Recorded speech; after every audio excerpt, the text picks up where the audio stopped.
Good morning, and here we are in Kalamata on the beach, and I love Greece. I mean, it's fantastic on a day like this.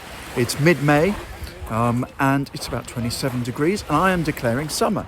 It's fantastic, but I wanted to come to the beach in Kalamata. I covered it briefly in January, and of course it was dreary and there was no one here.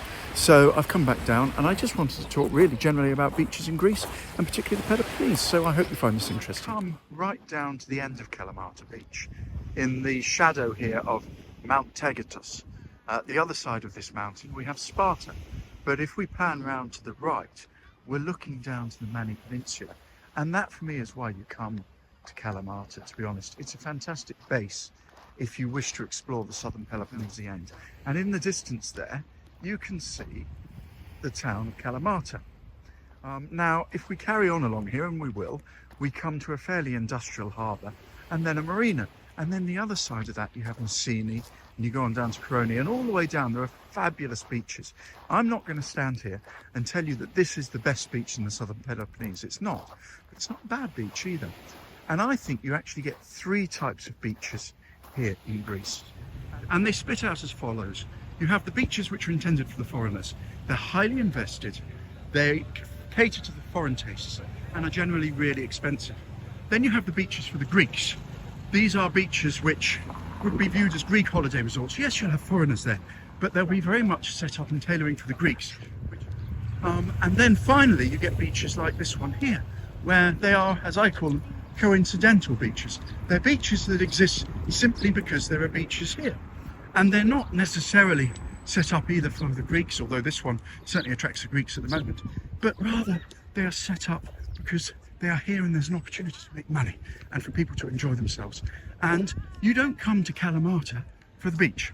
You come to Kalamata because it's Kalamata, because there's lots and lots to see here. There's shopping, it's a big place. The beach is just part of that. But what you do is use Kalamata as a base for going out to the Mani Peninsula, which is in front of us, or down to Koroni over there, or further along to Pylos, or Methoni, or Finicunda. It's just beautiful here.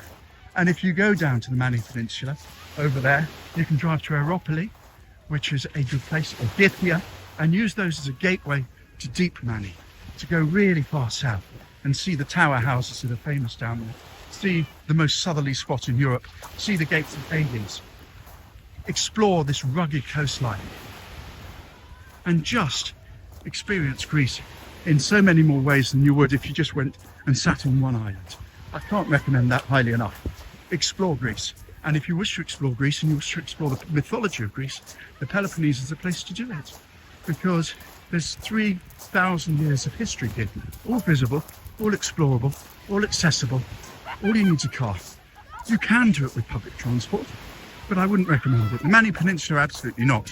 No chance you can do the Mani Peninsula with public transport, but you can at least do the Peloponnese on tour buses or on buses, public buses, which run from Kippissos in Athens down to Nafplio, down to Kalamata, over to Pylos, and you can explore using those. All along the beachfront here in Kalamata, you get these fairly well invested hotels. This one's called Horizon Blue, and you can see, I hope, that it's right on the beach. It's the other side of the road, but it has an organised beach. You'll be able to pay to come down here yourself if you're not staying in the hotel. And it's a good place to stay if you want a decent holiday in a decent location on a, shall we say, slightly reduced budget. You don't have to go to the islands to have a great holiday in Greece. Peloponnese is just as good for these sort of things. And I would highly recommend to get closer to the town. There are more and more beach bars, beach restaurants, hotels and so on, hardly surprising. But actually the best beach is further down. There are highly organised beaches here, even in May. And I'm not saying that you shouldn't stay here, but if you want a peaceful day on the beach, I would suggest that you go down to the end of the beach where I started this video from, where it's a little less crowded. You can see on the left here the harbour walls. There is a big commercial harbour here. And then beyond that, you have a fantastic marina. And if you want a really decent restaurant, I will show you at the end of this video in the marina. And inevitably, as you come along here, there are more restaurants. You can see them here. You can see people coming down to the beach for the day. It's just beautiful. We are about 20 minutes from the centre here. I have a couple of other videos on Kalamata for those of you who know my channel and have watched them previously. And Kalamata is actually quite a big place. It used to be known as Fare years ago, and Fare referred to the old town, and there is an old historical town around the castle. So that's about half an hour walk from here. It's actually quite a long walk. If you want to explore Kalamata, you're really best with a car, particularly in the summer because it's too hot. And from the beach, you walk down to the harbour and then you turn right and you walk up through a, believe it or not, train park where there are old steam trains and so on kept. And then beyond that, you come to the main commercial centre, Aristomenos Square, all the shops, and it has a fantastic shopping centre, this area here. And then beyond the shopping centre, you come to the old town and the castles. So Kalamata has a lot to offer. In the winter, the nightlife and the life of Kalamata is really based around Aristomenos Square and the old town. There's bars up there, there's restaurants up there. I have videos on it. I went in January, I went again in March, so have a look at those videos if you're interested. But then from about May onwards, the life really moves down here to Kalamata Beach itself. All the restaurants open up, as you can see, all the bars open up, and the centre inevitably becomes quieter as a result. The holiday season in Greece really builds to the 15th of August, St. Mary's Day. And the reason it builds to St. Mary's Day is because that's effectively the big summer holiday. Everyone in Greece who's Greek wants to take the first 2 weeks of August off. Of course, it doesn't mean everyone can, but everyone wants to. So those who can take the first 2 weeks of August off. Athens itself completely empties out. The only people in Athens really in the beginning of August are the tourists. And the beaches, be they Kalamata Beach here, or the beaches for the Greeks, or the Greek beaches for the foreigners, are absolutely chock-a-block and full by then. And if you haven't booked, forget it, because there's no chance that you'll be getting a hotel or a beach during that period. And then from about the 15th of August onwards, the season gradually declines. It's still incredibly busy into early September, but then the best time to travel actually is September, because the weather's still fantastic. The restaurants and bars and beaches are still open and available, but at the same time you don't have a huge number of tourists. They also have something called double dot in Greece. Double dot is a legal system whereby from about the 1st of July through to the end of September, certainly after the 15th of August, businesses in Greece, particularly businesses on the beach and in the holiday islands and so on, are allowed to double their prices, hence double dot, and take advantage of the tourist season, the foreigners coming, which is why in many ways the Greeks go to Greek resorts, because A, obviously being Greek, they don't necessarily want to be surrounded by foreigners, and B, the prices are generally lower than in the foreign resorts because of the double dot. And I don't blame them. You know, the islands only make money in June, July and August. Outside that season, they really don't. There's nothing going on there. The population of the islands sometimes goes from 2,000 or 3,000 to 30 or 40,000. So you can understand just how important that season is for them. But it's the way it works in Greece, and I'm sure it works similarly in other countries as well. The double dot system in July and August. I should also mention, I've just remembered, having focused on it, the lifeguards here. One of the key things for Greek beaches here is to get the blue flag. The blue flag is a European standard which is independently assessed, and it guarantees the quality of the beach, guarantees it's safe, it guarantees it's clean, it guarantees that there's a lifeguard, it guarantees that there's disabled access, it guarantees to an extent the quality of the food, but not specifically the quality of the food. And in Greece there are about 600 blue flag beaches. You really want to get at blue flag beach if you can. Greece has the longest coastline of any nation in the European Union. It's about 14,500 kilometres if you include all the inlets and beaches and islands and so on. And to put that in perspective, the entire coastline of the continent of Africa is only 18,500 kilometres. So you're talking about a huge, huge area of coastline here in Greece, which is obviously one of the reasons why it's so damn popular here. And the reality is that with 600 beaches, all of which have a guaranteed blue flag, every year they have to reapply, they have to be reassessed, you get a mark of quality.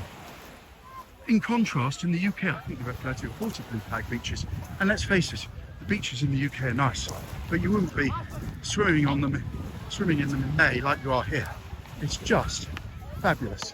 These guys playing racquetball, very common out here. And you can see it's just beautiful. I've almost got to the end. I'm going to have to walk back to the car now. That's life. But let's go and have a look at the harbour. Immediately along from the beach, by the harbour here, and you can see the harbour in the background, we have all these restaurants, shops, this cycle path that I happen to be walking along and I need to get off. And it's really nice actually. The transition from the beach to the harbour isn't too stark. You'll see in a minute the end of the harbour isn't quite so great, but along here you come off the beach, just continue walking along the coastline and you come to this great area by the harbour before you get to the really industrial bit, and I'll show you the really industrial bit in a minute. But I would recommend it. Kalamata has so much to offer, as you can see, something for everyone. The beach, the restaurants, the bars, the hotels, the tavernas.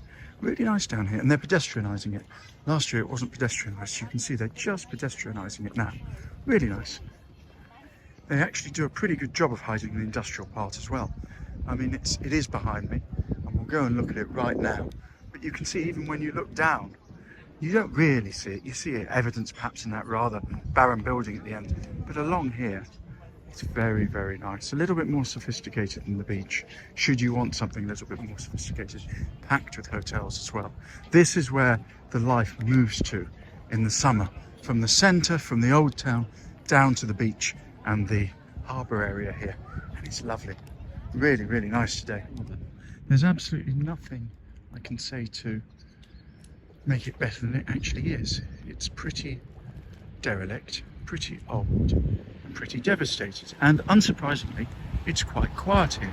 There are remnants, of course. You can see one here of the old history of this place. This was an industrial port. It was hugely important. And there used to be a train line running down to these warehouses here, which ferried goods from the port here in Kalamata up into the Peloponnese and probably as far as Athens. But it's an amazing character change from the beach that we were just on to this very industrial harbour. And this is part of the problem with Kalamata. There are large areas that they just don't really know what to do with. And because of these large areas, there's also a big separation between, for example, the beach and the town centre itself. It has a fantastic town centre, major shopping, but to get up there from this point is 15 to 20 minutes. And you actually walk up through a train park, which you can maybe see the entrance to here. It was opened in 1986. It has a number of steam trains in there. I can't call it a museum because there's no information about the steam trains, but I can only assume that it was created to link the harbour and, more importantly, the beachfront area with the major town itself. But let's walk along, because the next part we come to is the marina, and the marina is actually quite nice. It's not as nice as the beach in the summer, but it's nice for restaurants and so on. All sorts of residents in Kalamata. Hello, I don't mean to disturb you, but I just had to say hello to you because you're fantastic. From the harbour, on the opposite side to the beach, you have this marina, and it's a very large marina. And it's very pleasant down here. It's a different pace of life compared to the beach where we've just been, and obviously the harbour. You can see the entrance there, and there are boats here all year round, although obviously in the summer they get taken out. And there are numerous tavernas and restaurants you can see here, which are very, very pleasant in the heat of the summer to come and relax and enjoy and get away from the beach. And the prices will be a little bit lower because they're not on there. And I suppose that's the thing with Kalamata, really. It's not a swanky resort, but it can be what you want it to be. You can see, you know, almost derelict here, and yet beautiful little taverns. Fantastic food along here. The marina on our left, and it's somewhere you want to explore. It's very easy, obviously, just to go to the beach, but to do so would be to miss the point of Kalamata. Kalamata is a big town. The beach is just one of those elements of it. Very, very important in the summer, but not the only thing that's worth saying here. If you're interested in Greek life, and I am, living in Greece, of course I am, then this is somewhere that you really want to just come and explore. As with the rest of the Peloponnese, Greece is not just about the islands and the beaches. Greece is about the Greek people, the Greek culture, the Greek history, and to experience that, you want to get off the beaten track and explore, just as I do on this channel. Well, I mentioned right at the beginning of the video, I would show you a very nice restaurant. And here at the end, behind these boats, we have a place called Kalamata Marina. Now, this has been here since at least the late 70s. My wife used to come here as a kid when they were on holiday. And if they wanted a very smart, posh lunch, for example, or dinner, my father-in-law would bring the family here, and you sit upstairs. I'll put some footage in over the marina, and I have to say it's fantastic. It's a place I would highly recommend to eat in, Kalamata Marina. There's a bar next door, Skipper's, if you would prefer to have a drink, but this is holiday life to me. I came here with my mother last week, who was in Greece visiting me, and she loved it, and I love it, which is why I brought her here. It's a really good place to eat. I don't recommend a lot of places, but I like this place. Italian style food. Sit there for 3 hours with a good bottle of wine and enjoy yourself. In most countries, when you have places like this beach, this beautiful weather, the restaurants here, the tavernas, the bars along the beach, at weekends, particularly from May onwards, the Greeks flock down here, and I do. I've really enjoyed driving down here today. It's been fantastic, and I don't know what it is. There's just something about the Greek people who are fantastic and lovely. The Greek culture and the whole experience, and maybe it's the weather, that just means that you have to get out of the towns and the cities and come down to places like this. It's not fancy. It's not, as I said, the best beach. But it just has something that on a Sunday is amazing to look at and experience. And it lifts your spirits. Greece lifts your spirits. I'm incredibly lucky that I get to spend time here and live here. And I would really recommend coming here. Obviously the beach is the best bit, but down here at the marina, Kalamata Marina, the restaurant, it's well worth it. But as I said, Kalamata is not somewhere you come for the beach. It's not a destination, it's a stop-off point as you explore the Peloponnese, and I would recommend it for that. I know a lot of people say, oh, Kalamata, it's just a big city.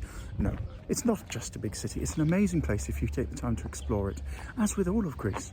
So I'll look forward to seeing you soon. Thank you for subscribing, and I hope you've enjoyed this video.